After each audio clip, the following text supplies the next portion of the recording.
No próximo domingo, a Lei Seca completa 8 anos. O aumento do rigor ajudou a diminuir a violência no trânsito, mas os números poderiam ser melhores. Ainda tem muito motorista irresponsável. 8 anos depois, uma constatação. Muita gente ainda desrespeita a lei que proíbe a mistura de álcool e direção. Na avaliação de especialistas, apesar da multa de quase R$ 2.000, da perda da habilitação e da possibilidade de detenção para quem é pego dirigindo embriagado, o comportamento dos motoristas mudou pouco nos últimos anos. A embriaguez ao volante foi responsável pela morte de 479 pessoas nas rodovias federais no ano passado. O número é praticamente o mesmo de 2012, ano em que as penas para quem dirige depois de beber se tornaram mais rígidas, quando 485 pessoas morreram em acidentes nas estradas por influência do álcool. No mesmo período, o número de acidentes ocorridos por causa da ingestão de bebidas alcoólicas caiu de 7.594 para 6.738, uma redução de 11%. Aqui no Distrito Federal, nesses 8 anos de lei seca, mais de 77 mil motoristas foram autuados por beber e dirigir. De acordo com o Detran, pelo menos 600 vidas foram poupadas. De junho do ano passado a junho deste ano, a quantidade de mortes caiu 30% se comparada ao mesmo período do ano anterior à implantação da lei.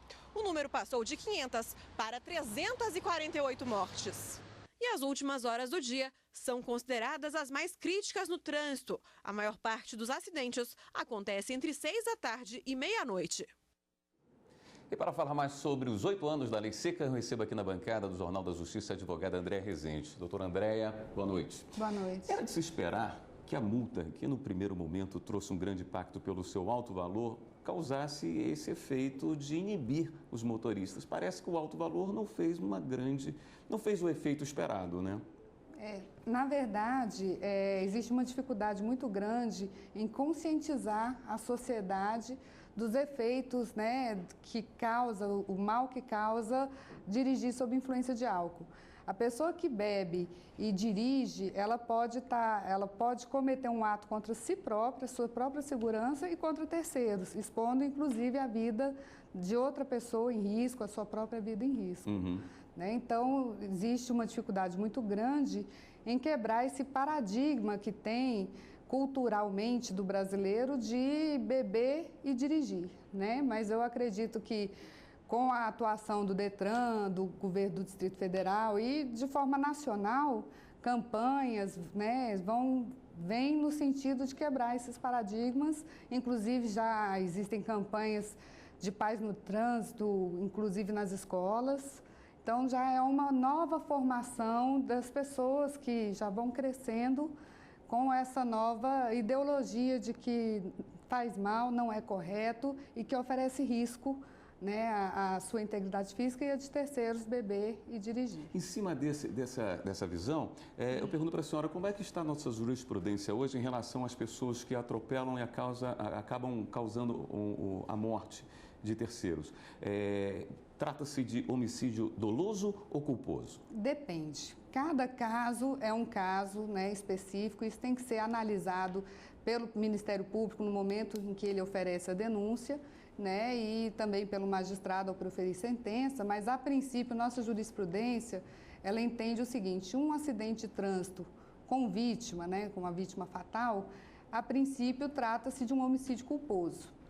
Agora, quando há ingestão de álcool do condutor, é possível pedir a figura do dolo, né, onde o condutor, ao ingerir álcool e dirigir, ele assumiu o risco e expôs a vida de outrem, né, e ocorrendo um acidente fatal. Então, nossa jurisprudência hoje, no caso do acidente com vítima, onde o condutor ingeriu álcool, é possível que seja um crime doloso. Em março nós tivemos uma alteração na Lei Seca que passa a valer agora a partir de novembro, não é? Exato. Como é que ficou a questão da negativa em se assoprar o bafômetro? Bom, nós tínhamos essa previsão por meio ainda está em vigor o 277, parágrafo 3º, né, onde a mera recusa, ela trazia como é que fala? A probabilidade, a intenção, né? A gente teria, no caso, demonstrado já, configurado, de que a pessoa ingeriu álcool. Só que era uma possibilidade, era uma suposição. Agora, nessa nova lei, veio o artigo 165A, ele mudou de local no Código de Trânsito, ele ficava na parte administrativa do Código de Trânsito, agora ele vai para a parte de infrações, né? E a recusa hoje, ela é considerada uma penalidade. Tá? Então, a pessoa que se recusar a soprar o teste do bafômetro, ela já vai ser penalizada como se tivesse ingerido álcool. Ela sofre a mesma penalidade. Ela vai pagar o valor da multa, né?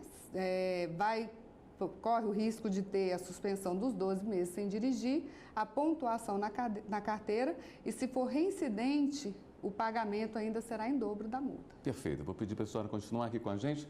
Nós vamos a um rápido intervalo. Voltamos já no próximo. Continua comigo aqui na bancada do Jornal da Justiça, a advogada André Rezende. Estamos falando sobre os 8 anos da Lei Seca. Doutor André, em que situação o motorista que houver consumido bebida alcoólica pode ser preso em flagrante?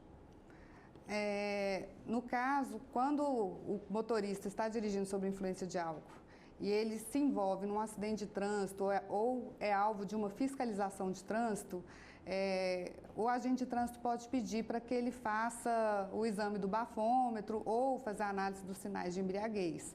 Quando o condutor se recusa a fazer, e estando ele demonstrando sinais claros de que está extremamente embriagado, o agente de trânsito pode encaminhá-lo ao exame de corpo e delito. Ele faz um exame com um médico capacitado, onde ele vai auferir, né, os sinais de embriaguez. Constando nessa perícia os sinais de embriaguez, vai ser dada a prisão em flagrante do condutor. Ou, no caso, que a maioria das vezes acontece, se ele soprar o bafômetro e incidir acima de 0,3 miligramas de álcool expedido por, né, pulmonar, ele pode ser preso em flagrante também. Esse número pode ser contestado? Pode, mas depende. Pode geralmente, o que acontece? Isso que eu ia falar. O que ocorre? Quando a diferença for mínima entre o limite, a gente contesta e pede essa contraprova, inclusive na hora. O próprio agente de trânsito ele já pede para repetir o resultado. Por quê? Porque existe uma variação no bafômetro de até 0,04. Então, de miligramas. Então, quando ele sopra e dá, por exemplo, 0,34, esse valor de 0,04, ele é um valor de alteração da própria máquina, do próprio aparelho. Então, se não for feita a contraprova, nesse caso, pode ser contestado o exame do bafômetro. A senhora acredita que temos motivos para comemorar os avanços nesses 8 anos da Lei Seca ou os números ainda não lhe agradam? Olha, eu acredito que qualquer avanço é um ponto positivo onde a gente pode comemorar. Se você for ver os índices, né, de acidentes de trânsito envolvendo morte em razão de influência de álcool, você vê que houve uma queda, houve uma redução, mas essa redução ainda não é satisfatória. Tá? Então, esse ano mesmo, nós já tivemos aqui no Distrito Federal mais de 5.000 pessoas autuadas. Então, é um número que ainda é alto, pelo tempo em que a lei está em vigor. Tá? Mas, assim, tendo em vista como era 8 anos atrás, eu acredito que houve uma evolução. Eu acredito que caiu, né, a taxa de acidente de trânsito com vítima fatal. Doutor André, obrigado por estar aqui no Jornal da Justiça. Obrigada.